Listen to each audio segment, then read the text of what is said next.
Voilà, donc j'ai le grand plaisir d'entamer et de présenter cette deuxième séance de séminaire consacrée à l'intervalle.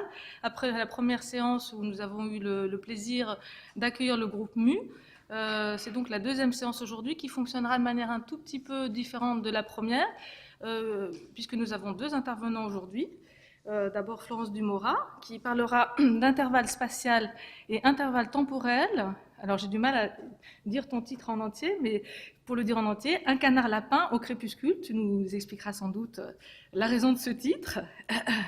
Et nous aurons ensuite, avec laquelle j'aurai une petite discussion, mais qui sera ouverte, puisque nous avons configuré cette séance aujourd'hui plutôt dans une optique où on expose des travaux qui ne sont pas forcément des travaux qui sont finalisés, mais on ouvre la discussion vers le petit public qui nous fait le plaisir d'être là, et je vous remercie tous, afin qu'il y ait des échanges sur les propositions qui sont faites. En l'occurrence, Florence a le courage aujourd'hui de venir nous présenter une réflexion qui parle de l'intervalle, qui va peut-être partir de ce qui a été présenté la dernière fois par le groupe MU, en discutant un petit élément qui concerne plutôt le hiatus. Est-ce que ce terme te semble correct ? Entre la notion spatiale et la notion temporelle de l'intervalle, et ça nous permettra aussi de discuter, j'explique ici un tout petit peu les questions qui seront abordées, puisqu'on est dans un cadre de discussion, la façon dont on peut approcher, si j'ai bien compris, la notion d'intervalle à la fois sur le plan sémantique, mais à partir d'une réflexion sur les travaux de Louis Marin. Ce qui nous donnera peut-être l'occasion, je l'espère, de discuter de cette approche de la notion d'intervalle à l'intérieur d'un corpus spécifique en rapport avec peut-être les textes d'Anne-Marie Christin. En tout cas, c'est ce que nous verrons.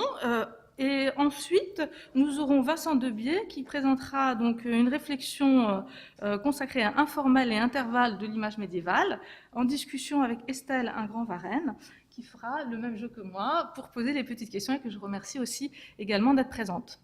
Voilà, donc avant de laisser la parole à Florence, je vais donc te présenter rapidement, Florence. Merci beaucoup de te lancer dans ce jeu de la réflexion du séminaire, même si je sais que ce n'est pas facile, et de te heurter au texte et à cette question de l'intervalle qu'on essaie tous d'agiter chacun à notre niveau dans nos domaines, mais qui n'est pas forcément facile. Tu es actuellement professeur de littérature française à l'université Paris-Cité, et tu consacres tes recherches au rapport tel que tu nous l'as explicité entre littérature et figuration du fort intérieur, en particulier la question du rêve, qui a donné lieu à l'apparition d'un ouvrage qui s'intitule L'œuvre nocturne chez Champion. Et tu t'intéresses également au rapport du texte et de l'image, notamment à la gravure. Notamment, tu as produit une étude sur Théodore Morisset et tu t'intéresses aussi, et ça nous le savons, au niveau du Centre d'études de l'écriture de l'image, à la question du rébus, qui a donné lieu à une publication collective importante, Rébus d'ici et d'ailleurs, avec Claire Akiko-Brisset et Marianne Simon-Okawa, ici présente, en 2018. Voilà, donc je vais te laisser la parole aujourd'hui et tu vas nous faire une présentation qui, je suis sûre, va permettre d'ouvrir la discussion et permettra peut-être aussi à Vincent de, malgré l'hétérogénéité affichée, affirmée et revendiquée de notre séminaire, d'interroger aussi la notion d'intervalle à l'intérieur de son propre corpus, puisqu'encore une fois, on est vraiment aujourd'hui dans un format que nous avons conçu comme un format de séminaire et de discussion collective. Je te cède la parole. Merci beaucoup. Vous m'entendez ? Voilà, donc je succède et j'ai été très impressionnée par la magistrale grammaire sémiotique de Jean-Marie Klingenberg et Francis Edlin dans leur exposé qui s'intitulait « Entre les pieux, théorie générale de l'intervalle ». Le caractère figuré de ce titre m'a conduit au mien.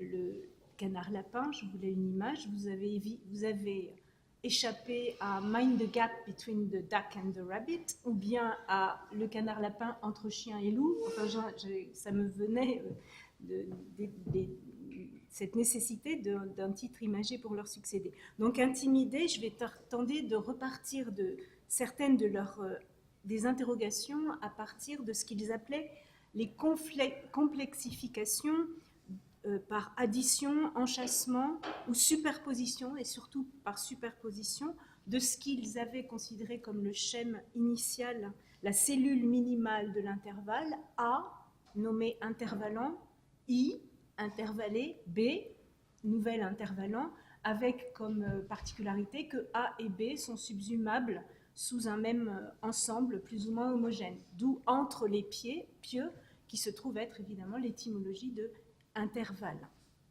J'ai déplacé donc mon projet initial qui était simplement d'essayer d'interroger l'œuvre de Louis Marin, qui a été mon directeur de thèse, et dont j'ai souvent suivi les travaux. Donc de déplacer cette présentation pour un exposé dont je répète qu'il est vraiment séminal, comme dans un séminaire. J'ignore dans quelle direction je continuerai, et je me suis autorisée de la possibilité d'un écart, ce qui est la moindre des choses quand on parle d'intervalle, par rapport au projet initial. Donc il s'agit d'explorer le statut des intervalles par superposition et en réalité de les extraire de la généalogie qu'avait proposée Jean-Marie Klinkenberg pour en faire une catégorie à part qui me semble irréductible à l'homologie entre intervalle spatial et temporel, que j'ai placé sous l'emblème rebattu. Je m'en excuse, vous allez voir des images beaucoup plus originales dans la seconde partie, mais cet emblème du canard lapin. De l'explorer dans un deuxième temps, ce cas particulier donc du canard lapin, de l'extrapoler dans ce qui me semble au cœur de la théorie de la représentation de Louis Marin, dont j'ai souvent eu envie de parler dans le cadre du Centre de l'étude et de l'image, parce que c'est une pensée très forte et en même temps qui a des effets de rapprochement et de dissonance avec l'œuvre de Anne-Marie Christin, alors même qu'il n'y a jamais eu de rencontre. J'ai toujours trouvé que c'était peut-être mon rôle d'essayer de faire le lien entre les deux. Et notamment pour répondre à une critique d'Anne-Marie Christin sur la négativité du traitement de l'intervalle dans la pensée occidentale, dont il me semble que Louis Marin est un contre-exemple majeur. Donc je commence par le premier point, le rapport entre intervalle spatial, qui était vraiment au cœur de la démonstration et à la base de la démonstration de la construction de l'intervalle chez Jean-Marie Klinkenberg, et son rapport à l'espace, à l'intervalle temporel. Ce qui caractérisait cet exposé, c'était l'homologie supposée par le groupe MU entre l'intervalle spatial et l'intervalle temporel, qui serait au fond une projection naturelle sur le premier. Ce qui a tout à fait qui est tout à fait confirmé. Pour ceux qui n'étaient pas là, je vais en donner quelques confirmations que j'ai de mon côté, qui n'étaient pas celles qu'ils avaient mentionnées.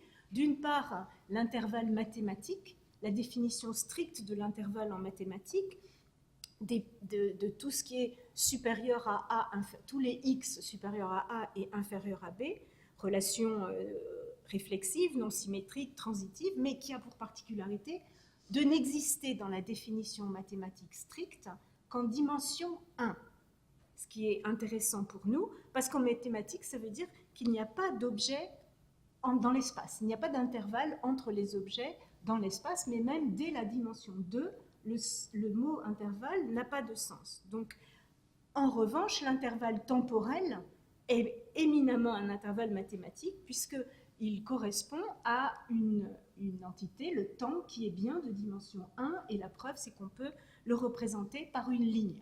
Donc cette homologie entre intervalle temporel et intervalle spatial, j'en ai trouvé un exemple la dernière fois sur la ligne 14, par laquelle je venais à l'INHA, alors je saute, qui est la représentation des stations du métro. L'espacement variable entre les pieux homogènes que sont les stations du métro ne correspond pas à la distance entre les stations, mais entre la durée du trajet du train. Donc il y a bien une projection de cette durée sur la ligne de points lumineux, et l'intervalle entre Gare de Lyon et Châtelet correspond à une durée plus longue qu'entre Châtelet et Pyramide. Bon, donc il y a beaucoup d'exemples de cette figuration, de cette homologie de l'intervalle spatial et de l'intervalle temporel. Vous pouvez penser à l'électrocardiogramme, qui fait la même projection, ou bien, pour choisir des termes plus artistiques, une variante sur un des exemples que nous avait donné Jean-Marie Klinkenberg, qui était le passage du singe à l'homme dans les représentations où on voit le singe se redresser. Bon, là, j'ai choisi les 7 âges de la vie d'une femme, donc où les 7 stations, donc le bébé, l'enfant, la jeune fille, la jeune femme, la matrone et la vieille femme, figurent l'intervalle temporel, la durée entre 2 âges, et aussi la transition de l'un à l'autre, c'est-à-dire le vieillissement. Chaque figure intermédiaire étant un moyen terme entre le premier pieu, le bébé, et le dernier, la vieille femme. J'aurais pu choisir aussi, mais c'est juste pour dire qu'on a tellement tendance à projeter cette ligne temporelle sur les séries que cette physionomie de Charles Lebrun, qui n'est juste destinée qu'à dire qu'il y a des ressemblances physionomoniques entre le visage lion et le lion, est spontanément réinterprétée, bon, j'ai supprimé la citation, mais est spontanément réinterprétée parfois comme une sorte d'évolution darwinienne, alors que bien évidemment, non. Autre confirmation, le lexique, qui, dès le premier dictionnaire unilingue français, celui de Furetière, donne une équivalence entre intervalle spatial et intervalle temporel. C'est même, il n'y a pas de priorité de l'intervalle spatial. On peut même dire une toute petite étude par franc-texte du mot intervalle dans la littérature classique fait apparaître une plus grande une présence de l'intervalle temporel du fait notamment de l'expression par intervalle ou dans l'intervalle sur l'intervalle spatial. Donc, dans ces définitions, on peut considérer à chaque fois que l'intervalle suppose une opération, une séparation, un écartement, une frontière, et par métonymie, est-il expliqué dans le dernier dictionnaire beaucoup plus récent, donc le CNRTL, par métonymie, l'espace intérieur. Et on peut considérer qu'il y a exactement la même chose pour ce qui est du temps, à savoir ce qui sépare l'intervalle comme battement de temps et, par métonymie, l'intervalle comme durée. Donc il y a toujours dans ces deux couples une opposition entre un écart et à ce qui le relie, et puis également ce qu'il contient. Dernier témoignage, dans la langue allemande, le Zwischenraum et le Zwischenzeit, le mot même, espace entre et temps entre, qui désigne intervalle, il se trouve que j'ai regardé le nouveau dictionnaire de la langue allemande et française du XVIIIe siècle, qui traduisait Zwischenraum, donc espace entre, par entre deux, alors qu'il traduisait Zwischenzeit par intervalle. Donc au fond, la traduction proprement dite de l'intervalle, c'était bien l'intervalle temporel. Ceci pour un petit peu remettre, non pas sous la dépendance de l'espace, mais absolument à équivalence, intervalle spatial et intervalle temporel. J'ai personnellement, la dernière fois, été perplexe devant certains exemples que Jean-Marie Klinkenberg considérait comme des intervalles, et notamment ce qu'il appelait intervalles par superposition. Il en donnait comme exemple des transparences de Francis Picabia. Je ne vais pas reprendre l'analyse, mais je m'étais demandé si vraiment on pouvait parler d'espace spatial à proprement parler. Certes, Jean-Marie Klinkenberg avait remarqué qu'il existait des intervalles en profondeur, même si on pense majoritairement à l'intervalle latéral. Et il ajoutait, si nous les séparons, donc il parlait en gros des couches qu'on décèle dans une image pareille, c'est que nous construisons un intervalle entre elles. Et je souligne chez Jean-Marie Klinkenberg lui-même ce « nous construisons », parce qu'il sera intéressant pour moi. Il me semble que subrepticement, au sein même de l'exposé sémiotique, venait la question d'un sujet, le « nous » qui construit l'intervalle, qui sera central dans mon propos. Parmi les autres exemples de Jean-Marie Klinkenberg venaient les images ambiguës, la jeune femme ou vieille femme, fille ou belle-mère d'ailleurs, par William Ellie Hill à la fin du XIXe siècle, et qu'il interrogeait là aussi comme mode de complexification de l'intervalle spatial A-I-B. À ces images énigmatiques, j'ai donc proposé de substituer le canard lapin. Voilà l'image originelle, 1892, très exactement 23 octobre 1892, dans les Fliegende Blätter à Munich. C'est Fliegende Blätter dont parlera Freud, et qui avait simplement, donc c'est un jeu, une image-jeu, dans lequel il était écrit welche Tiere gleichen einander am meisten, donc quels animaux se ressemblent le plus, et on répondait les canards et les lapins en bas. Donc ça, c'était l'image originelle. Cette image a eu un succès quasiment immédiat puisqu'elle a été reprise d'une part dans d'autres périodiques, y compris aux États-Unis, mais ensuite elle a été reprise par un psychologue, Joseph Jastrow, en 1899, pour montrer qu'il y a de la préconception dans la perception, qu'on ne voit pas avec l'œil uniquement, on voit avec l'esprit. Et c'est cette interprétation qui a également été reprise dans les investigations philosophiques par Wittgenstein, donc le philosophe, qui prend, donc vous voyez qu'il stylise largement le canard lapin, et dans l'édition, et le canard lapin lui sert à démontrer ce qu'il appelle un changement d'aspect. Je regarde un visage, bon, vous l'avez sous les yeux, la particularité du canard lapin, c'est que je ne remarque pas qu'ils sont les mêmes, mais ce qui l'intéresse, lui, c'est que ce changement du canard au lapin, c'est comme une perception. Et c'est donc un voir comme si l'objet avait changé devant mes yeux. Ça n'est donc pas une interprétation. C'est ça son propos philosophique, je ne m'y arrêterai pas, mais Wittgenstein fait une remarque intéressante, le lapin ne ressemble pas au canard. Should I say the picture rabbit and the picture duck look just the same, something militates against that. Il y a quelque chose qui s'oppose à ce qu'on dise que ça ressemble. En fait, ce sont effectivement deux images complètement différentes, et j'y viendrai tout à l'heure. Le canard lapin n'a pas fini sa carrière. Gombrich, dans Art et Illusion, l'a repris tout dans l'introduction, en réintroduisant pour mon propos, comme intervalle entre le canard et le lapin, puisque c'est mon propos, en réintroduisant une forme de temps, le dessin se transforme de quelque matière, le bec du canard se change en oreille de lapin pour décrire ce qui se passe dans la perception, mais l'intérêt, c'est de remarquer, dit-il, il est impossible d'apercevoir les deux images en même temps.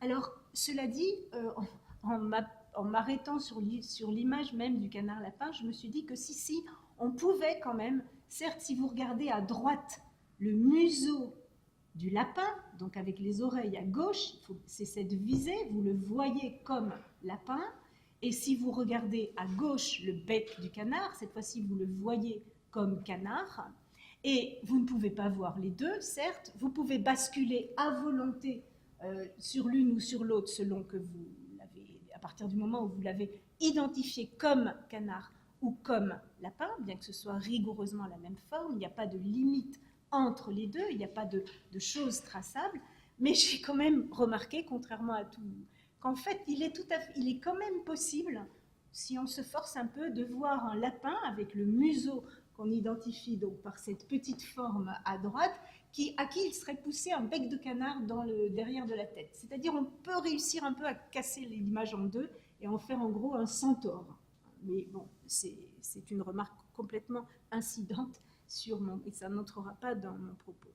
En tout cas, la thèse qui a fait que j'ai voulu partir de cette image rebattue, c'est de remarquer que l'intervalle canard-lapin, qui était donc bien intégré par le groupe mu comme intervalle, l'intervalle entre le pieu A canard et le pieu B lapin, ma thèse c'est que ce n'est pas un crépuscule. C'est-à-dire que ce n'est pas un crépuscule entre le A jour et le B nuit. Et ce n'est pas l'intervalle qui va progressivement du canard au lapin. De la même façon. D'ailleurs, je m'étais aussi dit qu'après tout, c'était pas on passe certainement du canard au lapin, mais l'intervalle se trouve une sorte de barre oblique réversible entre les deux et que emblématise vraiment la figure. Rien ne sépare A de B. Ils sont absolument identiques. La figure ne bouge pas. Et en même temps, ils sont rigoureusement différents. D'où le sel de la légende originelle du dessin, qu'est-ce qui ressemble le plus. Donc il n'y a rien entre eux, il y a un intervalle zéro, une sorte qu'on pourrait, j'imagine, les neurosciences pourraient calculer la nanoseconde qu'il nous faut pour passer de l'un à l'autre. Et il n'y a rien de flou, ni de confus, ni de transitoire, comme tout à l'heure, dans les projections, les homologies entre intervalle temporel et intervalle spatial. Il ne s'agit donc cet intervalle, ce qu'il a comme particularité qui me semble irréductible au modèle qu'avait présenté Jean-Marie Klinkenberg de complexification de la cellule AIB spatiale, c'est que cet intervalle, il s'agit de le voir. Il est sans matérialisation spatio-temporelle, il est subjectivement suscité. Il est subjectif, on pourrait le nommer intervalle, alors c'est là que j'hésite sur les noms, l'intervalle attentionnel, intervalle de visée, intervalle aspectuel, donc il y aurait plus intervalle subjectif. Donc tous ces termes pourraient convenir pour montrer le à volonté du changement d'attention pour la virtualité du canard ou la virtualité du lapin.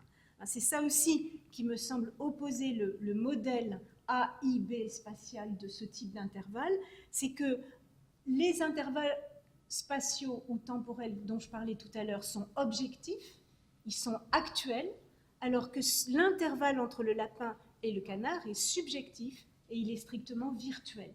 Mais il y a sans doute une force du virtuel qui est liée à la notion même d'intervalle. Si on sort de l'homologie mathématique stricte et si on tient compte du voir comme, si par exemple vous regardez un piano et vous décidez de voir comme intervalle les touches blanches ou de voir comme intervalle les touches noires et réciproquement, alors on voit que la définition d'intervalle ne peut pas être strictement sémiotique, elle est vraiment liée à une visée, à un sujet.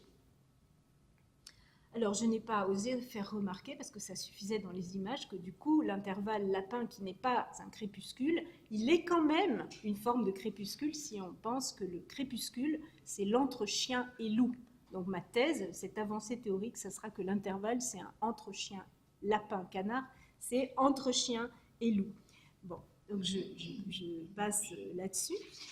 Pour conclure sur l'intervalle propre au canard-lapin, l'importance du voir l'intervalle, et donc la virtualité, le fait de le construire, de le créer, qui après tout était déjà présent, je l'ai remarqué, dans le « nous construisons » de Jean-Marie Klinkenberg. Nous construisons un intervalle pour les superpositions de Francis Picabia. Je passe donc à mon second temps. Alors, Jean-Marie Klinkenberg avait mentionné aussi cette figure mère avec enfant, mais qui est vraiment différente du lapin-canard dans la mesure où il y a une limite commune, on peut partager, alors que le lapin-canard, on ne peut pas partager. Donc, je passe à Louis Marin. Louis Marin, donc je ne sais pas quelle connaissance vous avez de lui, et ça me semble un défi absurde de vouloir présenter son œuvre en général en un quart d'heure, ce que je ne vais évidemment pas faire. Je vais simplement donc dire que c'est quelqu'un dont la carrière a évolué au départ entre un sémioticien structuraliste, citant Prost, Saussure, inspiré ensuite par la pragmatique de Recanati, beaucoup benveniste, les théories de l'énonciation, qui a pris acte de la domination de la linguistique sur les sciences humaines, mais qui vraiment, en même temps, a réintroduit très fortement une notion d'énonciation de sujet. Et donc, pour lui, le blanc, c'est systématiquement sujet à des modes d'opacification qui font apparaître les fonds, les marges, les supports de la représentation. C'est pour ça qu'il me semble échapper complètement au reproche de ce que le conditionnement culturel incite à regarder comme des vides, qui est la citation de Dubuffet qu'Anne-Marie Christin adressait à la pensée occidentale de l'image. Alors, un énoncé matrice dans l'œuvre de Louis Marin, si vous la connaissez, et qui est extrêmement utile en réalité, malgré sa simplicité, c'est que toute représentation se présente représentant quelque chose. Je partirai de ce noyau. Toute représentation se présente elle-même, donc avec une forme d'opacité, de réflexivité, présentant quelque chose, c'est-à-dire ouvrant à un représenté par transparence ou par transitivité.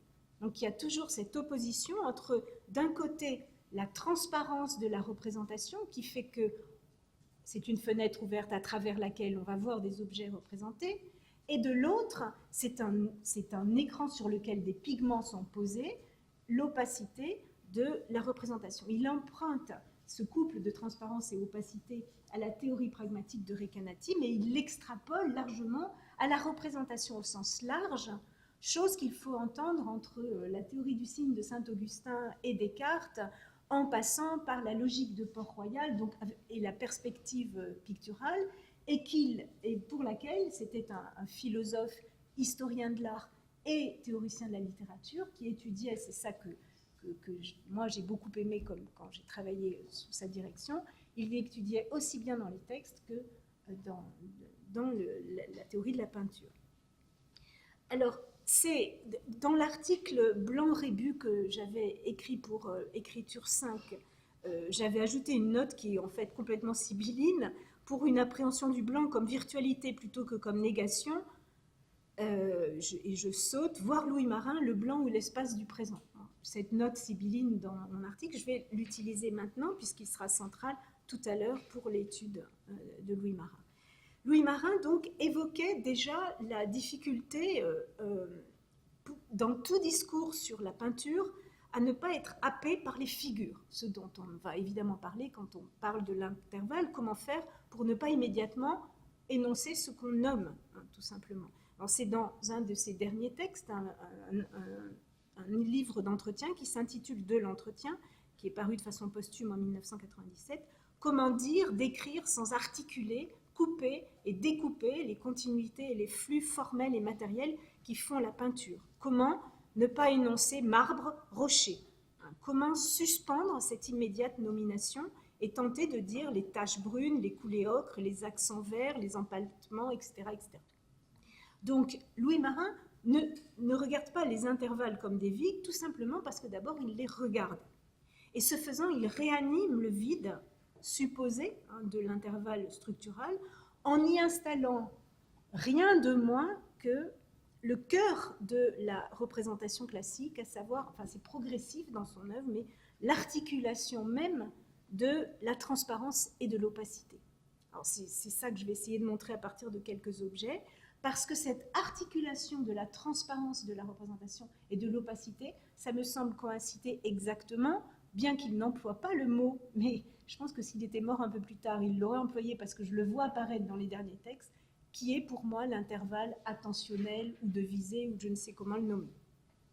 Louis Marin travaillait très rarement en général. Il s'appuyait sur des objets, donc je vais m'appuyer sur des objets, à commencer par un Memento Mori dont on connaît simplement la gravure, par Jean Morin, à partir de tableaux de Philippe de Champaigne. Je vais m'attacher à 3 tableaux ou 4 de Philippe de Champaigne. Alors, dans un texte de 1975, Louis Marin parle des intervalles dans ce tableau, parce que ce qui l'intéresse, c'est la superposition entre l'image et le texte qui est dessous, qui donne une sorte de légende à ce Memento Mori, quid terra quinisque superbis, ora fugit, marquesit honor, mors imminet atra. La mort est imminente, atra, sombre. Alors, dans ce premier article, Louis Marin rend bien compte du fond noir, dont Anthony Blunt avait dit que Champaigne l'héritait des magnifiques fonds noirs de Zurbaran, mais bon, ça... Et il faisait le lien entre l'asyndète dans le texte, avec les 3 virgules, et la pointe à la fin, atra, et la juxtaposition dans l'image. Avec donc une sorte de représentation iconique d'un jeu en langue, mais le fond noir, qui est une condition possibilité des 3 objets, donc comme toujours le fond, il le fait basculer en quelque chose de plein, puisque, dit Louis Marin, il accède à la dignité d'une figure, ce fond, il connote les éléments du texte que sont la terre et la cendre. Donc c'est intéressant de voir que son premier geste est bien de prendre en compte l'intervalle, mais pour l'opacifier et lui donner un sens qui sera cette fois symbolique. Au fond, il fait du fond et de l'intervalle une figure. Ce n'est pas entre les figures, il y a 3 figures, mais entre les figures, il y a une figure et ça sera symboliquement la mort également. Hein, donc une sorte de surdétermination. Je lis cet espace vide, plein de nuit, espace pur de représentation d'où toute représentation disparaît parce qu'il en est la condition de possibilité, et qui retourne à la fonction matérielle de support, présent absent des images, mais par un renversement qu'il vaut la peine de remarquer. C'est à ce moment précis que l'espace du fond trouve sa plus haute fonction symbolique dans la représentation. Il est véritablement l'image de la mort menaçante, nocturne et terrible, mors imminet atra, qui accède au premier plan et à la dignité, accède à la dignité d'une figure par tous les trous qui creusent le crâne funèbre. Donc voilà, premier traitement de l'intervalle, le faire redevenir une figure au même titre que les autres, sinon qu'elle est symbolique. Ce qui m'intéresse, c'est le changement quand il étudie cette magnifique nature morte de Champaigne par une deuxième opération d'opacification. Alors, c'est dans un article, je vais confronter un article de 1975, il reviendra à cette étude, comme très souvent il reprend les choses et il les déplace, en 1987, article qui a été repris dans un recueil posthume rassemblé à sa mort, le recueil de la représentation. Il pose une question, je crois que je l'ai prise, non. Que dire du fond sur lesquels les figures s'enlèvent, sur lesquels sont figurés, donc que dire du fond qui les fait se détacher en liste figurée, hein, qui les présente comme tel, un fond noir. Soit, mais que représente ce fond noir? Rien. Il répond rien. Et puis, il évoque une première opération qui ressemble à celle qu'il avait effectuée 12 ans plus tôt sur le premier tableau. Sans doute puis-je l'amener à la nomination en nominalisant rien comme le rien. Le noir, c'est le rien. Un nom qui n'est plus qu'un nom, nom de l'innommable, nom d'effacement, mais dont l'annulation est condition de production visuelle et verbale. Ça, c'est la première hypothèse. Ce noir, c'est le rien. Mais ensuite, alors, voilà. Mais ensuite, il continue. Et vous l'avez sous les yeux, mais si ce fond ne représente rien, il se présente en revanche comme rien. Il se présente non pas comme représentant quelque chose, il se présente. C'est dans son auto-présentation pure que le tableau de Champaigne peut représenter avec cette force les trois objets qu'il représente, pour leur immédiate traduction en liste de noms. Autrement dit, le regard descripteur assiste à la scission entre opacité et transparence. La réflexivité du signe représentationnel est coupée de sa transitivité. Ainsi s'amorce peut-être dans cette syncope. Bon, ensuite, il réévoque l'idée que c'est à la fois l'en-deçà de la représentation, le pur support du tableau, et l'au-delà, quelque chose qui sursignifierait ce qu'on a vu tout à l'heure, le rien. Donc, ce qui m'intéresse, moi, c'est cette idée que il se présente et on le voit comme, on voit ce fond à la fois comme fond, comme surface, comme sens. Donc, c'est les concepts, dit-il, d'articulation de la transparence et de l'opacité, et l'idée même d'une scission entre les deux.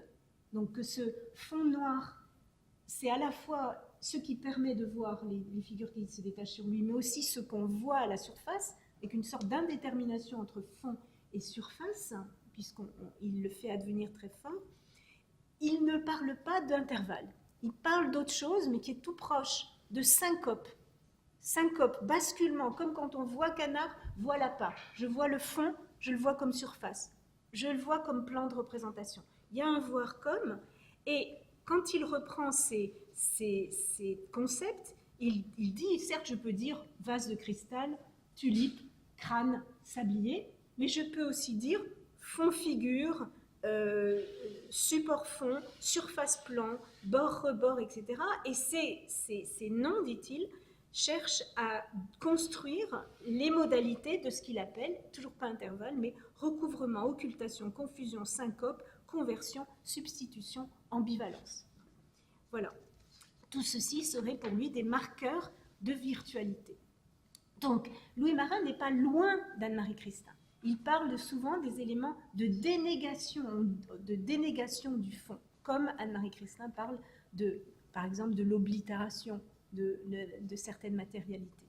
Mais la dénégation, il en fait le condition de possible, de virtuel. Alors c'est compliqué, ça se trouve compliqué dans l'ex voto de 1662. Je vois que le temps passe vraiment beaucoup trop.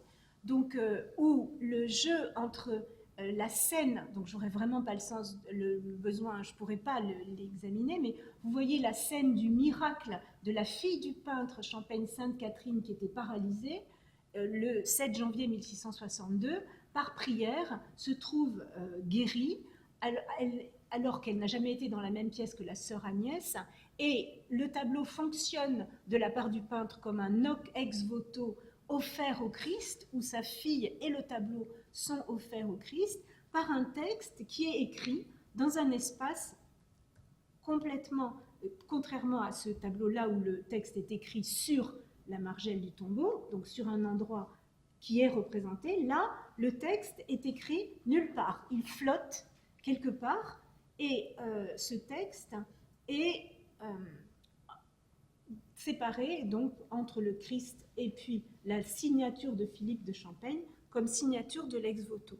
Alors, ce tableau a cela d'intéressant, donc, de faire coexister une écriture et une image, alors que les deux ont un rapport au fond et à la surface qui s'excluent mutuellement. Vous le voyez comme surface d'écriture, et dans ce cas-là, ça vous interdit de le voir comme pièce vraisemblable. Si vous le voyez comme espace dans lequel il y a des deux sœurs, ça vous interdit de le voir comme écriture. Donc, autre sorte de miracle, d'autant que le regard de la sœur Catherine, donc la fille de Champaigne, a l'air de regarder le Christ, hein, le Christo Unimedico en haut, auquel est dédié le tableau. Elle est représentée regardant un texte que dans la représentation, elle ne peut pas voir. Alors, on pourrait se dire, c'est vrai donc de la transparence-opacité de la représentation classique. Louis Marin fait la même chose pour un texte complètement contemporain. C'est cette fois-ci l'année de sa mort, c'est même l'été, il est mort en octobre 92. C'était une exposition à Nantes d'un peintre qu'il connaissait dans le musée des Beaux-Arts de Nantes. Et je vais quand même vous montrer des images de la Camonti, de ce genre, des images de ce genre. Et là, cette fois-ci, apparaît dans le travail de Louis Marin le mot intervalle à plusieurs reprises pour dire la façon dont, cette fois-ci, il repart de façon étonnante des textes de Poussin de textes de Poussin qui disaient « Il ne se donne point de visible sans distance ». Sans distance, c'est, je cite, le deuxième axiome. Le premier, c'était « Il ne se donne point de visible sans terme », le terme étant le contour de la figure. Le deuxième axiome de la figure pose qu'elle ne vient se déterminer dans l'aspect, terme de Proustin, l'aspect c'est l'apparence visuelle, et le prospect, donc dans l'apparence visuelle, comme dans l'office de raison, le prospect qui en constitue l'intelligibilité, que par un fond qui joue doublement, à la fois comme profondeur d'espace dans lesquels les figures se proposent au regard, dans l'éloignement ou la proximité du spectateur, et comme écart ou distance entre les figures. Et c'est là qu'intervient, à mon grand plaisir, le double intervallement, grâce auquel les figures tournent sur elles-mêmes dans l'autonomie de leur forme, s'enfoncent ou se rapprochent dans l'espace illusoire du tableau. Et quand il commente ces tableaux de la Camonti, reviennent constamment maintenant la notion justement de le blanc des intervalles qui est à la fois la profondeur et l'espacement entre les deux. Mais ce qui est le plus riche, si j'avais le temps de faire ce que je ne vais pas faire, c'est que ce blanc, cet intervalle entre cette rencontre du blanc du plan et du blanc de la surface, donc voir comme plan, voir comme surface, il le rapproche de quelque chose qui est lié au temps, qu'il nomme l'espacement du présent. Et c'est sur ça que je voulais arriver, c'est à ça que je voulais arriver. C'est un autre rapport que l'homologie entre les pieds, entre l'espace et entre les minutes pour le temps, une homologie qui serait ce basculement du canard au lapin, de la surface au fond, etc., peut être comparée à rien d'autre que le présent.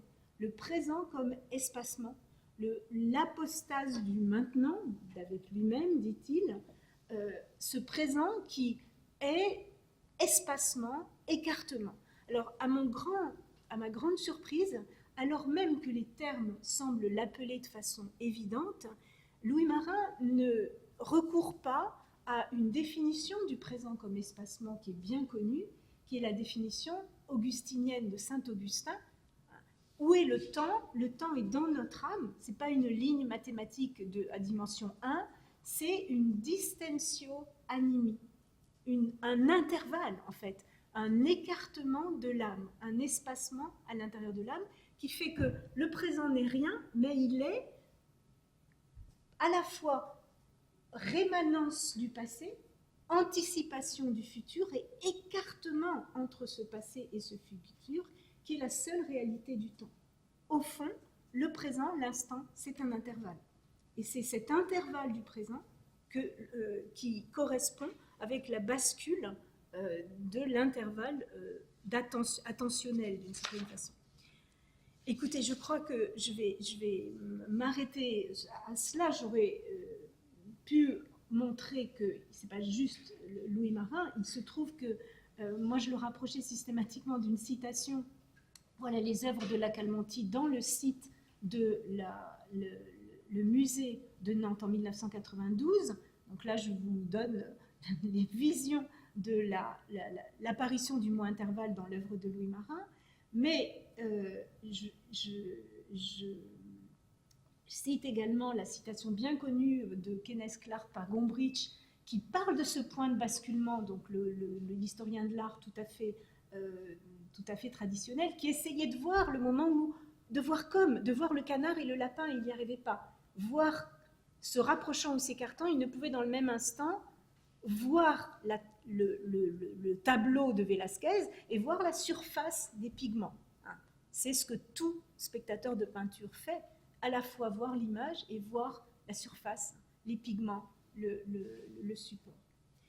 Donc, j'ai été très surprise de voir, pour moi, Louis Marin était mort, donc forcément La Calmontie était mort, c'était le tuer rapidement, il est parfaitement vivant, et il a fait une œuvre en 2022 qui semble complètement appliquer le texte de Louis Marin. J'étais très surprise. Ça s'appelle Ne pas toucher, ce qui serait un Noli me tangere complètement marinien, et c'est des mouchetures à la surface qui fait apparaître le plan de représentation en peinture sur une image en profondeur, un ciel.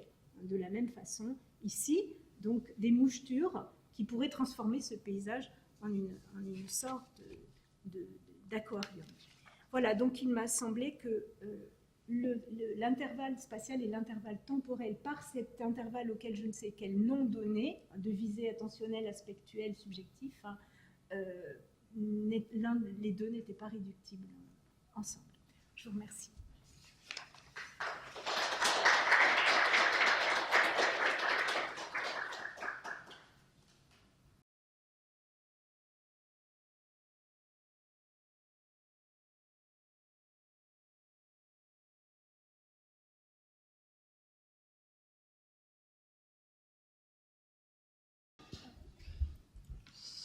J'ai grand plaisir à présenter Vincent Debié, qui est médiéviste et chargé de recherche au CNRS. Il est membre du groupe Anthropologie historique du long Moyen-Âge au Centre de recherche historique, donc à l'EHESS. Il est habilité à diriger des recherches en histoire de l'art médiéval depuis 2015 et il s'intéresse à la rencontre en fait, entre culture écrite et culture visuelle au Moyen-Âge et plus généralement aux questions d'esthétique et de pensée visuelle dans l'art médiéval. Il a publié plusieurs monographies, une notamment sur les relations entre texte et image qui s'appelle La croisée des signes en 2017, et puis un ouvrage consacré à la figuration du silence dans les images médiévales en 2019, intitulé Le silence dans l'art. Et dans cette perspective, il anime aussi avec Deborah Puccioden, si je prononce bien, l'équipe internationale Art et Intelligence du Silence à l'EHESS. Et puis ses recherches actuelles concernent plutôt la question de l'informel et de la pensée abstraite dans les arts visuels du Moyen-Âge occidental. Et il anime un carnet de recherche qui est intitulé Des Visus, que vraiment je vous invite à aller regarder, sur la culture visuelle médiévale. Merci beaucoup, Vincent. Merci beaucoup, Estelle. Je vois, c'est toujours, j'aurais pu inventer un titre beaucoup plus rock'n'roll que celui-ci, mais en fait, j'aurais pas pu parce que je suis très mauvais pour les titres. Alors, j'espère que vous m'en voudrez pas d'être passé à cette véritable iconicité du titre de l'intervention de Florence, à cette platitude extrême du mien. Alors, nous avons accepté de jouer le jeu à ton invitation et c'est toujours intéressant et curieusement, je crois que ça va être possible. Et donc, je vais très naïvement, j'avais dit que ce serait peut-être plus facile de passer après parce qu'un certain nombre de notions allaient être reposées. Mais je vais essayer aussi de faire des liens entre ce que j'avais préparé et ce qui a été dit avant. Et j'espère que vous me pardonnerez le ton à la fois assez informel et vraiment de séminaire de cette présentation, hein, puisque, comme Florence, je commence à cette recherche maintenant et je ne sais absolument pas où ça va aller. Je pense que ça n'ira nulle part à l'issue de ce séminaire-là, mais c'est très bien comme ça. Et je suis d'autant plus heureux d'être ici que cela me permet, et de façon un peu introductive et annexe, de réfléchir, et c'est quelque chose que je voulais faire depuis longtemps, à la fois par l'immense respect et amitié pour la figure d'Anne-Marie Christin, pour essayer de réfléchir sur la relation d'Anne-Marie Christin au Moyen-Âge. Je pense qu'il y a un vrai sujet à réfléchir et à reprendre ses écrits. C'est ce que j'ai fait en partie pour aujourd'hui, mais que j'aimerais poursuivre parce que je pense que c'est pas un sujet anecdotique. Et comme plusieurs personnes de sa génération, dont Louis Marin, la relation au Moyen-Âge est toujours quelque chose de particulier, en particulier quand on touche à l'image. Alors, ça sera peut-être mon premier point. Je pense qu'il faut distinguer dans mon propos ce que j'entends par image et se demander finalement si cette notion d'intervalle est applicable même d'un point de vue théorique à l'intégralité des images, ou si le fait de voir des images peintes notamment ne suppose pas un type particulier d'intervalle dans l'image. Est-ce qu'on pourrait parler d'intervalle dans la sculpture, par exemple, ou dans d'autres formes artistiques pour le Moyen-Âge? C'est une question que je laisse ouverte. Je n'ai pas véritablement de réponse, mais je pense que c'est une précaution importante à tenir. Ça rejoint ce qu'a dit Florence sur la question de l'espace 1, hein, penser l'intervalle dans le plan. Est-ce qu'on peut penser l'intervalle dans le volume? Est-ce qu'on peut penser l'intervalle dans la profondeur, finalement? C'est une question sur laquelle on va revenir. La deuxième remarque liminaire que je voudrais poser, c'est celle du fait que les images que je vous montrerai et sur lesquelles je vais faire porter mon interrogation cet après-midi sont des images du Moyen-Âge occidental, et donc qui se comprennent dans une définition chrétienne de la représentation, et donc qui peut être résumée derrière ce concept très riche, alors un peu has-been aujourd'hui, mais qui a été tellement à la mode, d'imago, hein, finalement. Qu'est-ce que c'est qu'une imago? C'est la traduction de l'idée dans une quantité de matière, finalement, hein, et puis avec l'ensemble des images intellectuelles qu'elle déclenche, aussi bien d'un point de vue théorique et théologique, mais aussi d'un point de vue fictionnel, idéal, etc. Donc ça, c'est une précaution importante, ce qui fait que ce que je vous présenterai aujourd'hui n'est absolument pas exportable, je pense, en dehors des limites du Moyen-Âge chrétien occidental qui a produit des images peintes. Donc autant vous dire que si vous attendiez une réflexion générale, c'est déjà très très mal parti. Le dernier point sur lequel je voudrais insister, c'est que je parlerai aujourd'hui, contrairement à ce qui est dans le titre, à la fois de l'intervalle de l'image et de l'intervalle dans l'image, qui sont deux notions différentes, et c'est cette distinction qui va articuler mon propos en se concentrant d'abord sur l'intervalle dans l'image et puis dans un deuxième temps sur l'intervalle de l'image. Alors, j'ai préparé les choses de telle sorte que j'ai beaucoup lu et j'ai regardé très peu d'images sur lesquelles je prendrai quelques images uniquement à titre d'exemple et d'illustration du propos, en répétant que c'est vraiment une recherche en cours qui prend naissance à la fois dans l'invitation du Centre d'études de l'écriture et de l'image et qui tombe très bien puisque j'ai animé à l'EHESS l'an dernier mon séminaire d'histoire de l'art qui se terminait par une séance intitulée « Une iconographie de l'intervalle ». Ce n'était pas prévu, mais je pense qu'il y avait une conjonction d'interrogations. Alors, si vous le voulez bien, je vais repartir. Le plan de l'exposé suivra en fait le plan de mes lectures, donc c'est le plus simple sans doute pour aujourd'hui, mais je voulais véritablement relire certains des textes fondamentaux consacrés à l'image médiévale, en commençant, je ne sais absolument pas pourquoi, mais par Michael Camille. Je voulais commencer par Michael Camille, je ne savais pas pourquoi vraiment, mais je pensais que ça pouvait être intéressant de savoir ce que Michael Camille avait entendu éventuellement par la notion d'intervalle. Alors, tout le monde connaît l'étude à la fois fondamentale, révolutionnaire et polémique de Michael Camille, qu'il a consacrée aux images dans les marges, dans les manuscrits médiévaux. Et donc, par ces images dans les marges, Michael Camille se réfère à ces motifs qui habitent les espaces de parchemin situés autour du texte, dans les manuscrits à partir du XIIIe siècle principalement.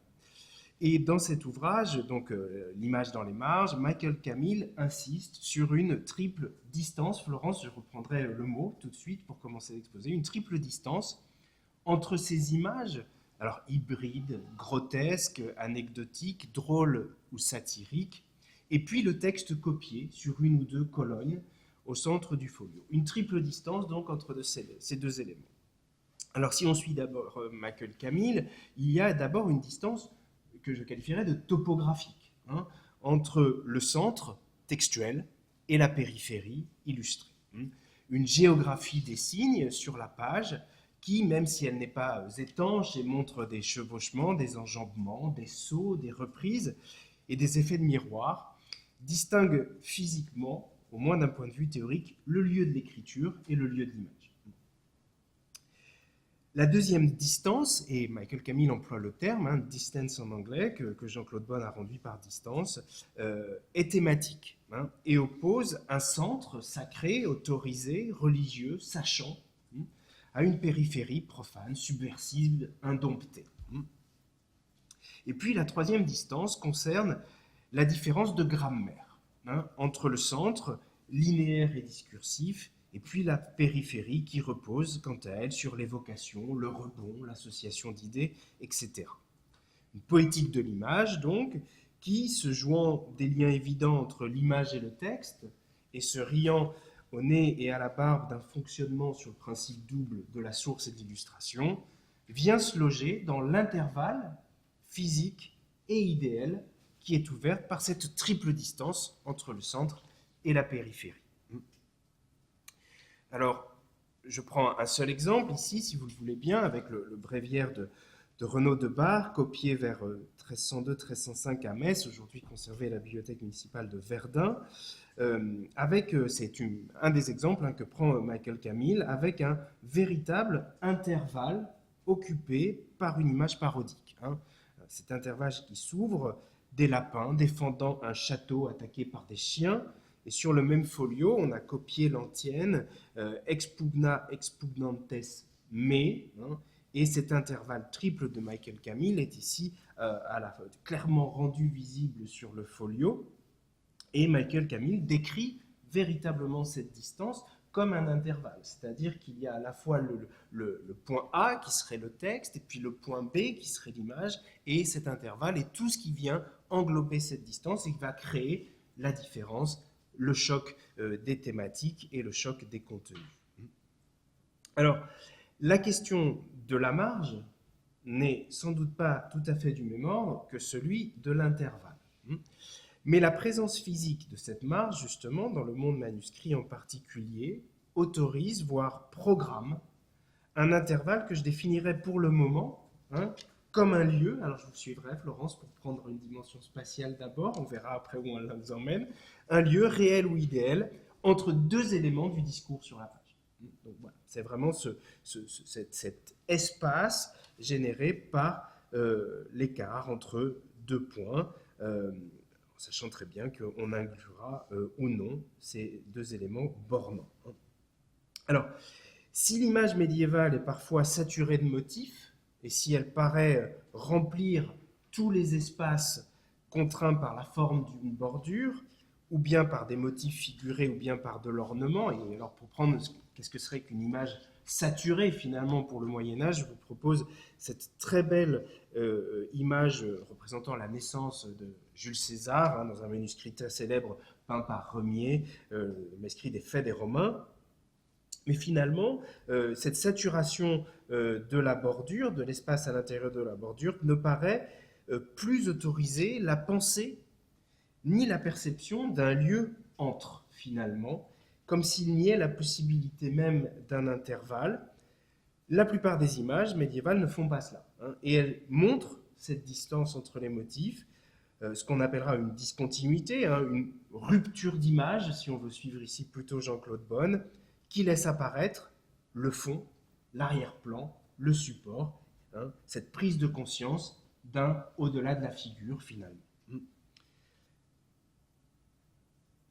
Tout cela autorise finalement une possibilité de respiration. C'est une autre, à mon avis, possibilité d'envisager l'intervalle, cette possibilité de respiration, alors peut-être ce moment où le sujet prend en charge ce qu'il va regarder dans l'image, une respiration dans le déploiement de l'image, et là je prends un exemple qui serait pratiquement, non pas contraire, mais en tout cas un petit peu antinomique, cet exemplaire de la traduction française du Speculum Historiale de Vincent de Beauvais, exécuté pour Louis d'Orléans vers 1396, où on a là, à la différence de la naissance de Jules César, cette respiration entre les motifs et, d'une certaine façon, un intervalle dans la profondeur, puisque on peut envisager que cette copie qui transparaît derrière le fond de l'image en question fait complètement partie d'un autre intervalle qui, lui, ne pense plus l'image en plan, mais la pense en volume, et pensant le manuscrit comme un objet dans lequel les images peuvent être pensées dans la profondeur. Alors c'est une tendance très courante de la codicologie médiévale aujourd'hui de ne plus envisager le folio dans sa extension, mais le folio dans sa profondeur, en ce qu'il est un élément de l'objet en 3 dimensions du livre. Donc c'est quelque chose qu'il faudrait, à mon avis, prendre en compte. Et là où il y a, je pense, une vraie connexion avec ce qu'a présenté Florence il y a un instant, c'est que c'est parce qu'il y a ce type d'intervalle entre les figures dans l'image qu'il va y avoir répétition, motif et rythme.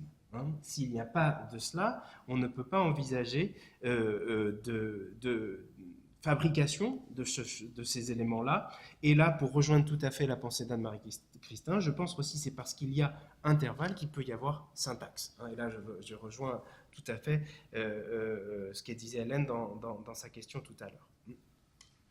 Donc, dans l'image médiévale, l'intervalle est ainsi ce qui unit et distingue simultanément et ce qui permet à un motif d'agir avec un autre par distance, cette distance permet une juxtaposition, ou un recouvrement, ce qui dans le cadre de l'image médiévale est beaucoup plus rare, qu'on travaille par recouvrement et superposition des motifs que par juxtaposition. Donc en reprenant ce point de départ de Michael Camille, et je suis interrogé pour essayer de répondre à la commande, qu'est-ce que signifiait que poser la question de l'intervalle dans l'image médiévale ? Cette question, elle pose simultanément 2 questions, je crois, parallèles, qui ne sont pas du tout évidentes pour l'image médiévale et pour l'histoire de l'art médiéval en général. La première, c'est la question des bornes de l'image médiévale, dans son extension absolue. Seule qui représente finalement la seule condition de possibilité d'existence d'un entre, à partir du moment où on pense que les choses doivent être bornées. Et ça, c'est la première question. Et puis, l'autre question, c'est cette question du continuum entre les motifs, l'appartenance organique à un même système visuel. Donc ça, ce sont 2 questions qui sont vraiment importantes pour l'histoire de l'art médiéval et l'iconographie en particulier. C'est en tout cas dans ces 2 directions que je suis allé à la suite des réflexions programmatiques présentées par les organisateurs de ce séminaire. Et à ma surprise, je dois reconnaître que ce sujet de l'intervalle n'est pas traité par les études sur l'image médiévale. Absolument pas, d'ailleurs. La question est simple, hein. Et on va essayer de voir pourquoi. Est-ce qu'il y a une raison inhérente à l'image médiévale elle-même, ou bien est-ce que c'est l'approche de l'image médiévale qui a conduit à finalement négliger très fortement tous ces entre les figures, hein. Alors, c'est normal qu'il n'y ait rien, hein, je vous préviens. Pour préparer ces réflexions, j'ai cherché, non pas de manière exhaustive, loin s'en faut, mais dans les ouvrages théoriques les plus influents sur l'image médiévale, la façon dont on a décrit et dont on a analysé ce qui, et j'insiste sur l'expression, ce qui se situe entre deux figures au sein d'une même composition que l'on arrêtera au cadre ou à la bordure. Hein. Comment on a décrit ces choses-là? Et là, j'espère vous montrer que je suis en fait très très proche de ce qu'a dit Florence dans la dernière partie de son exposé, et sans doute parce que je suis un lecteur par choix de Louis Marin, mais j'espère en tout cas que c'est pour ça et pas pour une mauvaise raison, hein.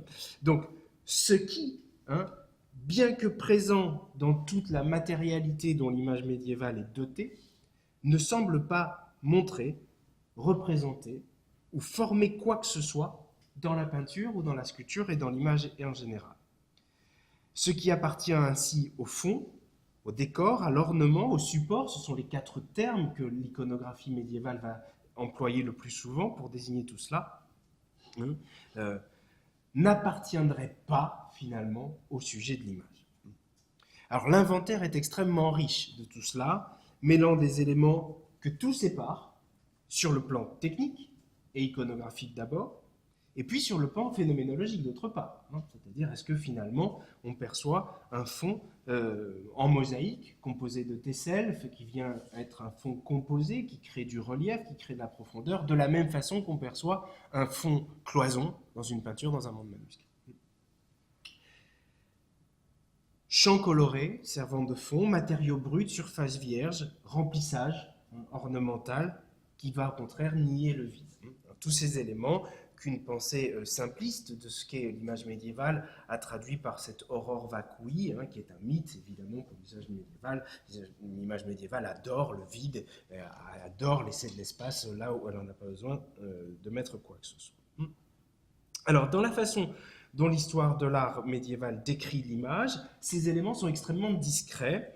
Ils ne font l'objet d'une attention que si leur présence vient à écraser la présence des motifs. Comme si, exactement comme ce fond noir, finalement, vient englober l'intégralité des éléments. Comme si, d'un point de vue strictement quantitatif, il s'imposait davantage au sujet qui les regarde que les figures elles-mêmes. Dans tous les cas, et c'est là où je crois encore on trouve un écho, Hélène, avec ce qu'a dit Florence, c'est qu'on évite de les nommer. Ou bien parce qu'on n'a pas le terme, ou bien parce que la composition même semble résister à la capacité du langage à décrire tous ces éléments-là. Et encore plus peut-être à les qualifier sur le plan formel, et on leur attribue au premier chef une valeur de distance, justement, et rien d'autre. Un entre les figures qui permet d'une part de les distinguer, et donc d'éviter ces recouvrements, cette superposition, et de créer d'autre part des phénomènes de relation entre elles, si on veut être vraiment iconographico-centré, en faisant reposer tout ça sur une structure linguistique de l'image, de créer une syntaxe. Et ce qui est intéressant, c'est que le sujet éventuel de l'image devient le sujet de la phrase qui la décrit. C'est-à-dire que on nomme l'élément de l'image et c'est lui qui devient le sujet de la description. Et donc l'entourage de la figure disparaît dans les adverbes et les compléments de lieu. Et ça, c'est vraiment quelque chose qui m'a extrêmement interpellé et je crois qu'il y a quelque chose à creuser de ce côté. Alors, si on voulait résumer la situation, alors, évidemment, c'est un tableau très général, il faudrait rentrer dans la subtilité des textes et ça demanderait plus de 40 minutes. Si on voulait résumer la situation, on dirait que l'histoire de l'art en général ne sait pas très bien quoi faire de l'image quand elle ne montre rien. Quand elle résiste, pour tout un tas de raisons, à investir son lieu d'une figure. Ce qui conduit à créer une équation extrêmement curieuse entre absence de figure et absence d'image. Et donc là, on est au cœur de la question, en tout cas pour l'iconographie médiévale. Tout se passe comme si le fait de concevoir l'espace entre les sujets et les organiser en tenant compte de cette mise en forme ne suffisait pas à faire Bildact, ne suffisait pas à faire acte d'image, si on suit sur ce point-là Horst Brodekamp. C'est comme s'il manquait quelque chose à l'image finalement. On pourrait multiplier les exemples pourtant de ces distances qui sont pleines de sens. Et je prends un seul exemple, et vous pardonnez, s'il vous plaît, la qualité des photographies qui ne rendent absolument pas justice à l'œuvre, mais qui montrent à quel point la domination des banques d'images payantes entrave la recherche. Évidemment, dans un très beau livre récent, Isabelle Marchesin a analysé ces distances entre Adam et Ève d'un côté et Dieu et les anges de l'autre sur la fameuse porte de bronze de l'évêque Bernward, aujourd'hui à la cathédrale d'Hildesheim. Ces distances minimales, fusionnelles avant la chute, grandissent subitement au moment de la faute et s'élargissent lors de l'expulsion pour mettre en scène une dissemblance créature-créateur qui s'installe avec le péché originel. Ici, cet intervalle entre les figures se dote, se connote et devient un élément du discours, non pas parce qu'il empêche la distinction matérielle des sujets, mais parce qu'il permet et insiste sur la distinction intellectuelle des sujets après la chute. Le bronze, coulé pour signifier matériellement cette distance, est particulièrement présent à la surface de la porte. Il ne peut être en aucun cas envisagé comme une absence ou un défaut de motif, comme une rupture d'image. Il est au contraire une maximalisation de la surface, et c'est peut-être un autre point sur lequel je voudrais insister, dans l'image médiévale, cet intervalle est toujours une maximalisation de la surface et du matériau pour dire quelque chose de la scène dans son ensemble, et plus encore du discours, pour Hildesheim en tout cas, en image, à l'échelle de la porte. Et là, on ne peut pas dire qu'il n'y a rien dans l'image, au contraire, il y a un véritable plein, non pas cette négativité du tout, mais un véritable plein mis en œuvre entre les figures, un plein discursif qui les lie et qui attribue à leur distance un sens. Alors, dans cette enquête que j'ai commencé à mener sur la façon dont l'histoire de l'art médiéval décrit ce qui est entre les figures, je n'ai pas relevé, je crois, mais j'ai pas tout lu, la notion d'intervalle, employée telle qu'elle, le mot lui-même, qui nous réunit ici. Elle n'est pas en tout cas employée pour les images médiévales, alors qu'elle l'est couramment, et on l'a vu pour la peinture moderne d'une part, et dans le cadre de la théorie de l'art d'autre part, pour définir ce qu'est l'image elle-même. Alors, je prendrai un exemple d'un nom qu'on n'a pas évoqué encore aujourd'hui, mais c'est l'une des idées centrales, par exemple, de la théorie du nuage, d'Hubert Damisch, dans laquelle il met en exergue le rôle de ces espaces entre les figures, dans lesquels le fond de la toile, ou bien parce qu'on y a porté la couleur, ou bien parce qu'on n'y a pas porté la couleur du tout, ou bien parce que le fond de la toile est toile, permet la mise en voir de la texture du support, et la distance entre les motifs permet, quant à elle, au paysage notamment, d'acquérir, dans les mots d'Hubert Damisch, une texture et une densité. Et on lira avec vraiment bonheur les très belles pages qui sont consacrées à la peinture de Cézanne et à l'irruption de la toile dans le ciel ou dans la terre des paysages provençaux. Donc vraiment, cette idée du fait qu'il ne manque rien, mais qu'au contraire, dans cet intervalle, c'est l'acte de peindre lui-même qui apparaît. Et là, on retrouve la réflexivité complète dont a parlé Florence tout à l'heure. L'image en tant qu'intervalle rendu visible est, on voulait déplacer la question, le cœur de la pensée anachronique de l'image par Georges Didier Huberman, hein, qui, notamment dans Devant le temps, prend le lieu de l'image, non plus comme un intervalle spatial, mais comme un intervalle temporel, et il suit ici Walter Benjamin, hein, l'image étant à la fois l'origine et la fermeture de la perception, hein, en tension de distance entre ce que l'on voit et ce qui est montré.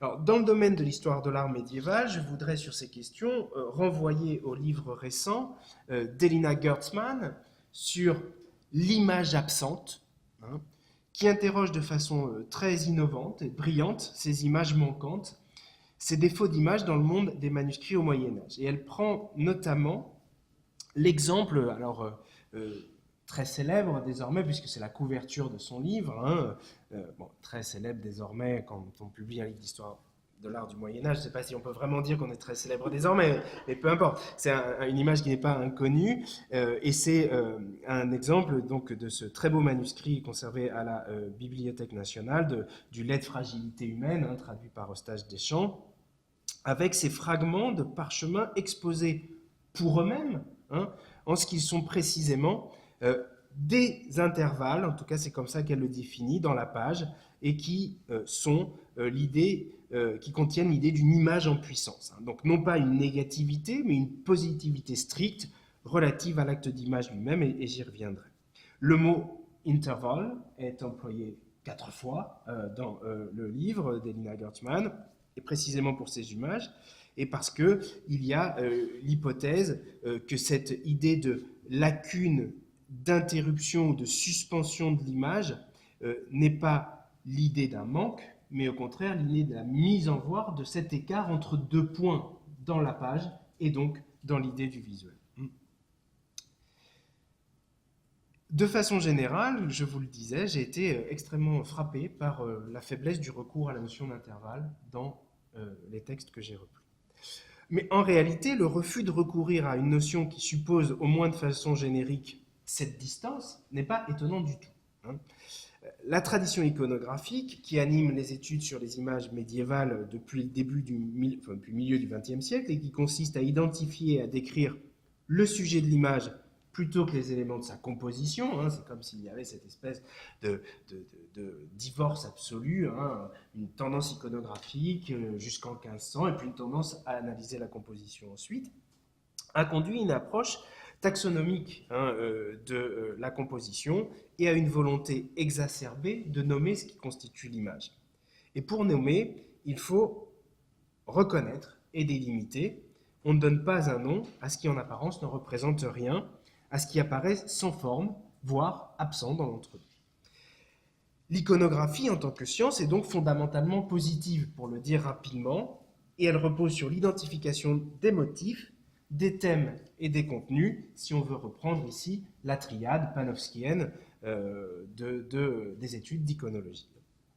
Ainsi, les 3 niveaux d'interprétation ne possèdent pas tous une même proximité avec ce que l'on voit dans l'image, et si la prise en compte du style et de l'histoire culturelle permet de dépasser ce qui se limite à l'image, il n'en reste pas moins que la démarche s'ancre profondément dans la syntaxe des éléments identifiés et nommés dans l'image. En d'autres termes, l'iconographie n'envisage l'intervalle entre les figures que pour ce qu'il dit éventuellement du contenu et non du terme lui-même. L'intervalle est finalement ce que l'on tait dans l'analyse iconographique, le non-dit de la description, l'inconnu de l'ekphrasis. Et je crois que c'est comme ça qu'on pourrait résumer la question pour le Moyen-Âge. Par conséquent, et en toute logique, l'intervalle est le grand absent du thésaurus iconographique, hein, qui ne contient des entrées que pour ce que l'on peut nommer et que l'on peut indexer. L'analyse des images médiévales repose en effet dans la plupart des cas aujourd'hui sur l'indexation et sur le fait d'épuiser par le vocabulaire présent dans un thésaurus donné ce que l'on voit dans une unité iconographique du général au particulier, des motifs aux actions. Et ici, je vous mets une capture d'écran du thésaurus des images médiévales en ligne, qui est aujourd'hui la référence, au moins en France, hein, pour l'indexation des images médiévales. Cependant, ce qui relève de la composition proprement dite, la façon dont l'image est disposée, et je crois que la notion de disposition est importante, n'entre pas dans cette indexation, qui permettent certes de retrouver un objet, un végétal, un personnage à partir du vocabulaire, mais qui ne permet jamais de se faire une idée par les mots de la façon dont l'acte d'image a géré l'espace entre ces différentes entrées, ni même de concevoir leur présence. L'intervalle, c'est ce qui reste de l'image quand on en a vidé du thésaurus. Et il est évident qu'il ne reste pas un néant ou une non-image dans la sculpture ou sur la page du manuscrit. Je vous prends simplement un exemple parce que nous sommes simplement deux étages au-dessous la réunion du groupe images de l'école des études en sciences sociales qui a lieu de 14h à 16h tous les mardis. L'an dernier, nous avons indexé ce très beau manuscrit provenant de Moissac contenant un traité assez complexe des vices et des vertus, et nous avons donc analysé des images comme celle-ci, des dessins qui sont vraiment hors du commun, très difficiles à identifier dans les niveaux 2 et 3 de Panofsky, donc au sujet du thème et du contenu, et ils sont présentés, vous le voyez, à l'intérieur de bordures au trait. Les figures et les inscriptions sont tracées directement sur le feuillet, sans aménagement chromatique ou ornemental. Les fiches sont très complètes de l'indexation. Elles permettent de repérer tout ce que l'on a tracé sur le feuillet, mais elles ne disent absolument rien des relations permises par la distance entre les motifs, les jeux des correspondances ou d'opposition, ou de l'économie générale de l'espace pictural. Une fois que l'on a retiré de l'image ce qui apparaît désormais dans l'indexation, il reste ou bien ce qui permet la composition dans le cas où l'image en question aurait livré des entrées, ou bien ce qui fait l'image elle-même, si sa description résiste tout à fait à la démarche iconographique. Et je vais m'expliquer. Et je prends pour m'expliquer sur ce point-là un manuscrit qui m'est très cher, en vous présentant le folio 1 des évangiles de Bamberg, où on a cette immense fenêtre pourpre qui s'ouvre sur l'ensemble du manuscrit. C'est vraiment le premier folio du manuscrit. À l'intérieur d'une bordure monumentale, on ne voit que de la couleur, une plage monochrome, vous le voyez, sans motif, un espace d'image sans image, pourtant programmé sans ambiguïté par la bordure. On pourrait dire beaucoup de cette peinture, mais la voie la plus rapide pour la décrire serait sans doute qu'elle ne montre rien. Ou encore d'envisager un manuscrit inachevé et qu'il manque là, sur la couleur, les véritables motifs, transformant l'aspect décoratif de cette page en véritable représentation. Pour le dire rapidement, il n'y a rien à décrire au centre de ce folio, et les bases de données qui contiennent les images des évangiles de Bamberg n'indexent pas le folio 1. Elle contient certes les motifs végétaux et compositionnels de la bordure, mais elles ne disent rien de la peinture monochrome, comme si l'échec au niveau 1, celui des motifs d'Erwin Panofsky, empêchait de passer au niveau 2 et 3, celui des thèmes et des contenus. Or, comme pour le manuscrit de Moissac, on a pourtant bien quelque chose dans l'intervalle de la bordure, qui posé par le cadre ornemental, de la même façon que l'on a quelque chose à l'extérieur de la bordure, entre la limite du feuillet et la première intervention géométrique sur la page. Il n'y a rien à décrire ni à nommer, mais cela ne veut pas dire qu'il n'y a rien. Il y a au contraire une présence de la couleur seule qui la transforme en véritable sujet de l'image, et qui invite à la doter seule d'un sens, à en faire un thème et à lui attribuer un contenu à l'échelle du manuscrit. Il se trouve que dans les évangiles de Bamberg, la tonalité de la couleur du folio 1 est utilisée uniquement dans le manuscrit ensuite pour des endroits extrêmement précis, qui renvoient tous à la divinité de la figure du Christ, et dans une inversion complète des valeurs attribuées à la paire or-pourpre notamment. C'est un manuscrit qui est extrêmement intéressant ici. Mais avec cette peinture des évangiles de Bamberg, le véritable acte d'image consiste précisément à rendre visible l'intervalle entre les figures pour afficher la couleur comme sujet de la composition. L'intervalle n'est pas ce qu'il reste d'espace une fois l'image mise en œuvre, comme scorie ou résultante d'un acte pictural, mais plutôt comme le potentiel premier de toute picturalité, qui persiste en deçà de la mise en image, entre opacité et transparence, et je suis tout à fait ici Louis Marin sur cette question-là, et que le geste d'image permet ou bien de relever, ou bien de révéler ou bien de transformer en lieu du motif, ou bien encore en sanctuarisant la dimension d'intervalle en ce qu'elle peut devenir contenue, ou bien par la couleur, ou bien par l'ornement, ou encore par la virginité explicite du matériau. C'est ce qu'on peut faire ressortir de l'examen de quelques exemples médiévaux pouvant relever de la peinture monochrome.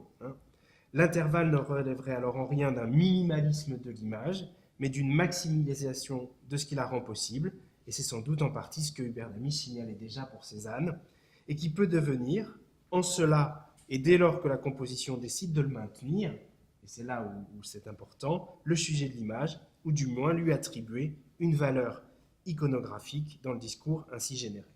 Finalement, attribuer une valeur iconographique à l'intervalle, c'est faire du fond noir de la vanité une figure. Et c'est vraiment ce principe de figure qui est important. Le fait de rendre le support sensible, c'est montrer également que l'image n'est qu'une image, et qu'elle est un processus de figuration et de mimésis, et qu'elle se présente elle-même. C'est en tout cas l'une des hypothèses formulées pour l'examen de certaines pages tapies, notamment dans les manuscrits insulaires, dans lesquels la libération d'un espace dans l'intervalle des motifs assure ce que Jean-Claude Bonne appelle la permanence de la page, l'intégrité du support qui contient dès lors l'image. Et c'est ce que l'on voit en partie, et j'en terminerai très bientôt, rassurez-vous, dans l'image qui sert d'affiche à l'annonce de ce séminaire, avec la copie du traité sur l'Apocalypse de Beatus de Liébana, un texte très célèbre du Moyen-Âge, véritable best-seller, composé à la fin du 8e siècle, et dont on conserve des copies manuscrites qui s'étalent entre le début du 9e siècle et la fin du 13e siècle. Cet exemplaire, qui est aujourd'hui conservé à la bibliothèque d'Urgeil, a été copié à la fin du 9e siècle. On a choisi pour figurer, vous le voyez, le silence dans les cieux, je vais y revenir sur ce passage, de libérer à la surface du parchemin un intervalle de peau, à le rendre sensible, visible, immaculé pour exacerber la nature du support. Finalement, l'intervalle est le lieu d'une image en soi qui retient la figuration des motifs. Une image qui peut être là et dont l'existence réside précisément dans la capacité du regardeur, et là je vous rejoins tout à fait Florence, à occuper cet espace d'intervalle par l'image elle-même.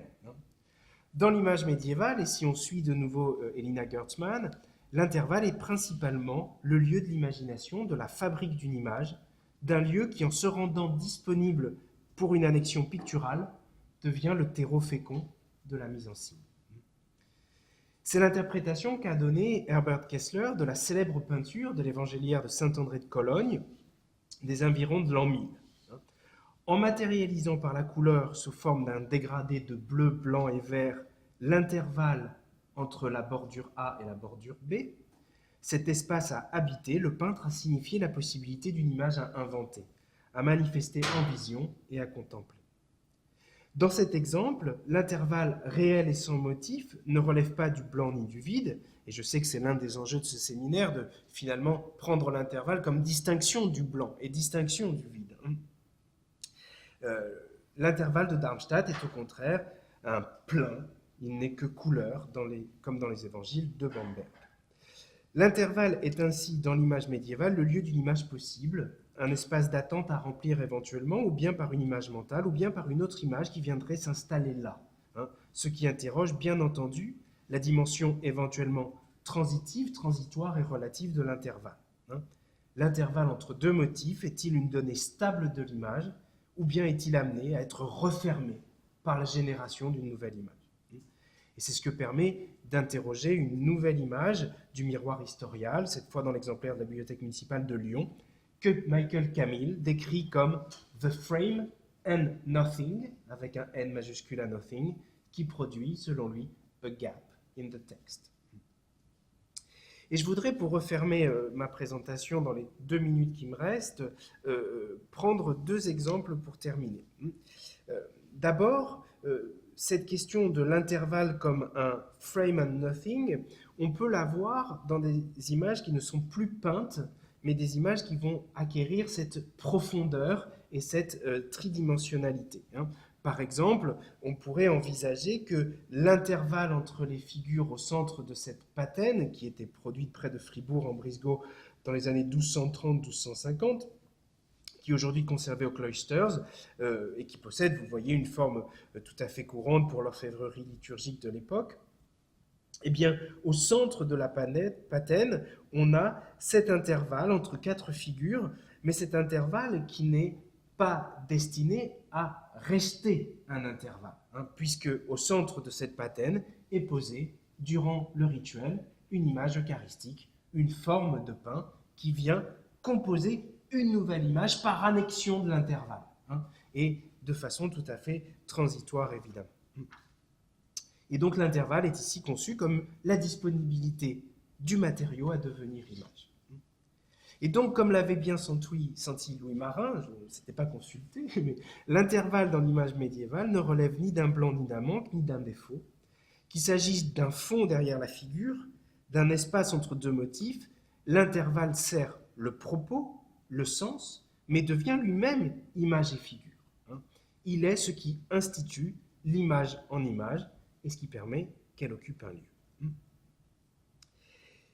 Je termine donc, si vous le voulez bien, cette série, vous voyez, très ouverte de réflexion, par une dernière image qui vient synthétiser, je crois, ce qu'est l'intervalle selon les deux modalités que j'ai posées en introduction. Un « ce qui » et puis un « là où » de l'image. Et c'est comme ça que je définirai l'intervalle avec vous cet après-midi. Cette synthèse entre le « ce qui » et le « là où ». Avec une image qui est curieuse, peinte dans un nouvel exemplaire du traité sur l'Apocalypse de Beatus de Liébana, l'exemplaire de Silos, aujourd'hui à la British Library. Au sommet de la colonne d'écriture, on a une figure de couleur jaune, libre de tout motif, dans une bordure à fleurons. D'après la rubrique, cet élément monochrome est une représentation du silence dans les cieux qui se produit à l'ouverture du 7e sceau. La rubrique indique « oubi », indique que c'est bien ce « là où », une image d'un lieu de silence. La glose rédigée par Beatus, quant à elle, désigne l'image comme la « pars silenti », la portion de silence, la partie de silence qui, ouverte dans les cieux, doit être refermée pour que de nouvelles connaissances puissent advenir. Un intervalle spatial, donc, ouvert dans les cieux, qui ouvre également un intervalle de temps mesuré de la même façon que la forme sur le parchemin, grâce à une construction géométrique, et qui doit devenir le lieu d'une image mentale, d'une révélation à venir dans l'imagination. Cet intervalle a une durée d'une demi-heure dans la Bible. Il est précisé. Et donc c'est parce qu'elle contient cette absence de limite que l'image va pouvoir se rendre disponible.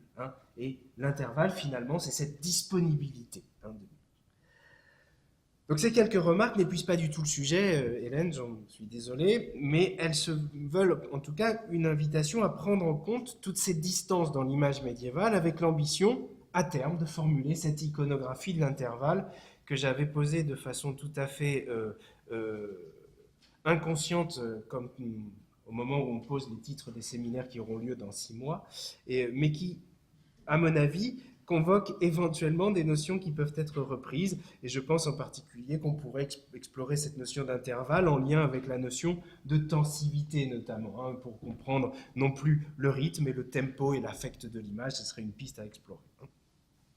Mais reposer ces éléments comme partie du discours, c'est instituer, comme le faisait Louis Marin, le sens plein de la notion de figura, au sens où l'entendait Eric Auerbach, mais qu'on peut véritablement posé dans l'articulation entre la figure sujet et la figure motif.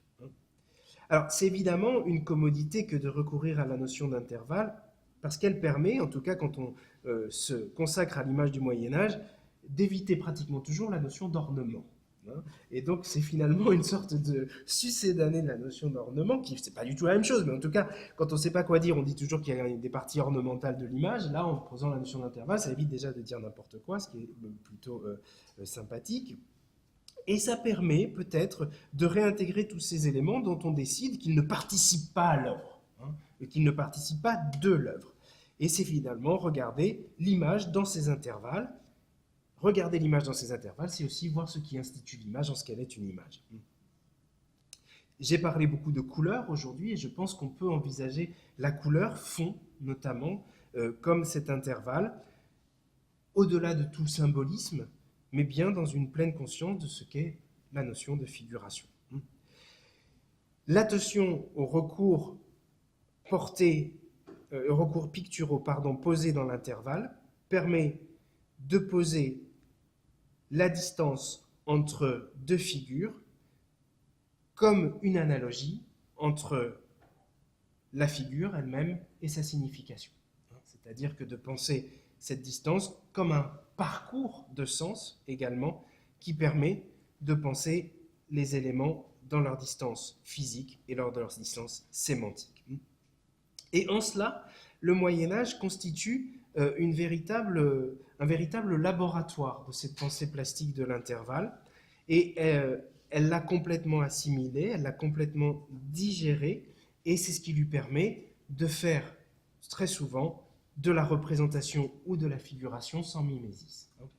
Et finalement, cette invitation à regarder l'intervalle que tu nous posais, Hélène, avec le Centre d'études de l'écriture et de l'image, elle permet peut-être de penser l'art médiéval, non plus dans ses limites d'une approche iconographique, mais dans son devenir image lui-même. Et c'est comme ça que je continuerai, si tu me y invites, l'exploration sur le ce qui et le là où de l'intervalle. Voilà, j'arrête là, je pense qu'il doit être à peu près l'heure, je pense. Donc, merci.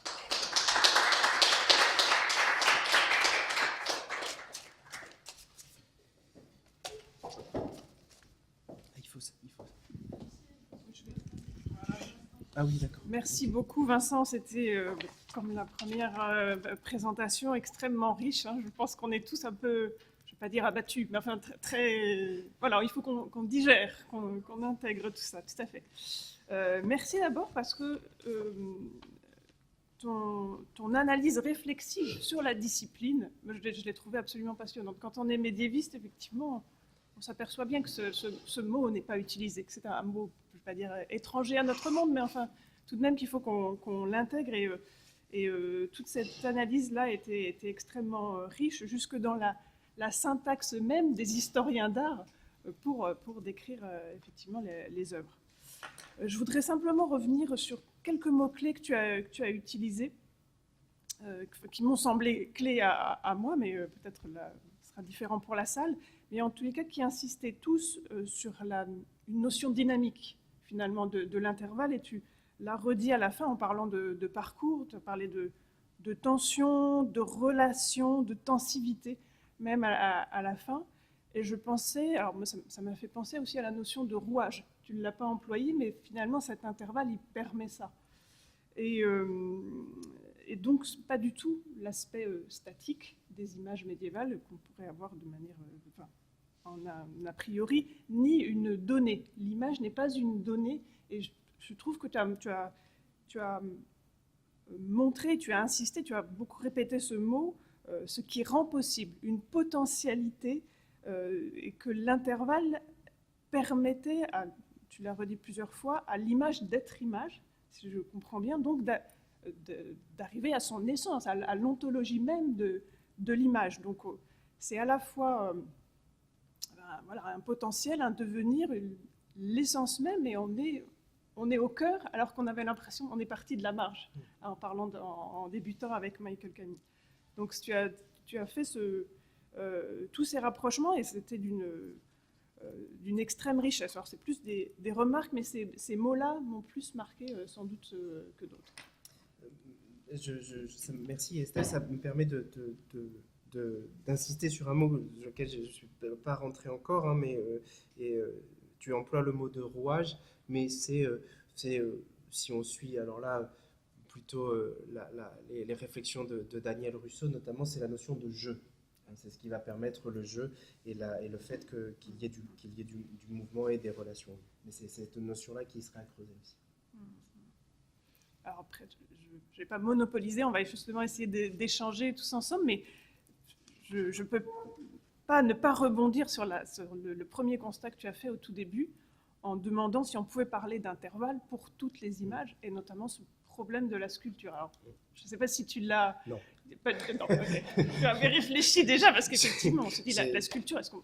J'ai réfléchi Comment 2 peut-on minutes en et puis parler? j'ai décidé de ne pas le faire. D'accord. Parce que je pense qu'il faudra prolonger Ce la sera un réflexion autre- éventuellement, mais je pense qu'il y a des notions et peut-être un cadre de réflexion un peu différent à poser. Ça ne veut pas dire qu'il va être incompatible forcément, ça ne veut pas dire qu'il va provoquer une connaissance fondamentalement différente, mais en tout cas, je pense que le cadre à poser est un peu différent.